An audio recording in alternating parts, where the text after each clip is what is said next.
Hello, my name is Mrs. Hatter. I am the head of English and Geography, and I'm going to be telling you about A-level English language and literature.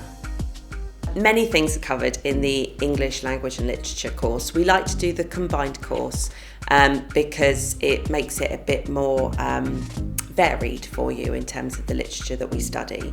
So we'll be studying anthology text. The anthology texts are all about places in Paris. So we read a lot of non-fiction texts about that, and the exam question will always be about one of those texts that you compare to another. The first paper in general is called Telling Stories. You also study a novel. We usually choose Frankenstein because it's good to get a bit of literary heritage in there, and it's a great novel to study. You will always get an extract with that, and you respond to the extract and the novel as a whole. The third bit on the exam is poetry. We generally keep it quite open at the start of a year, and we'll always gauge what poet the students in front of us will enjoy the most. It might be Carol Ann Duffy that you would have enjoyed at GCSE, but we also do Heaney. It can vary, and as I said, we'll usually gauge what the students might enjoy the most before we study it. That's paper one. On paper two, there's just the two questions. It's a little bit shorter, and it's all about exploring conflict. We usually pick The Great Gatsby to study, which is a great novel about kind of 1920s America. Really lovely task for that exam. We read the novel, we think about all the different characters. The task will always be an extract from the novel, and then you have to rewrite it, get a bit creative. You have to rewrite that extract from another character's point of view. Drama's really important to study as well. We always study a play. We always pick A Streetcar Named Desire. The students usually love reading that play. Very dark, very gritty look, very controversial play as well. If you haven't read it yet, you will love it. We picked the combined course. It just gives a little bit more of everything, and we get a bit more freedom in the text that we choose. Just picking a kind of whole language course and a whole literature course can make things a bit dense for either language and literature. So we like to pick the combined course because it gives us the best of both worlds.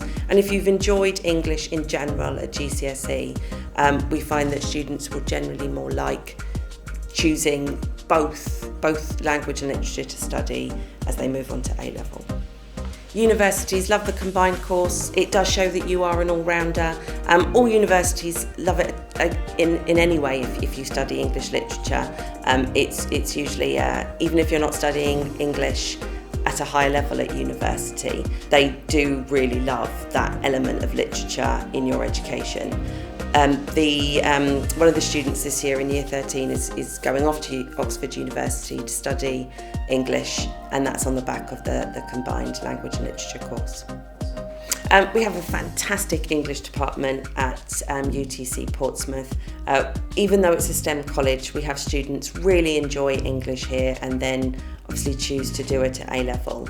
We do have a small class. Obviously at a STEM college, that's expected. Most students come here to pick sciences and maths and engineering, but those students who pick English are lucky enough to be in a class of about 10 we usually have. So studying English, it's, as you would know at GCSE, it's really about, yes, we study the text and it's about the understanding of those texts, but it's also about those skills and how much you can really push yourself. Reading widely, reading more challenging texts, going back to the coursework when you can pick your own. There's that level of challenge for yourself in many aspects in English. Reading widely is really, really important.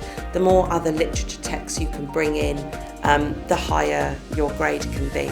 So yeah, if you're a keen, avid reader and you're really keen to investigate other texts, then that level of challenge is really open to you. I hope that's given you everything you need. I hope you're really looking forward to coming here and studying English with us. Please look at the website, look at the prospectus if you have any queries, but feel free to get in touch and ask us anything that you need to know. Goodbye for now, but I hope to see you soon.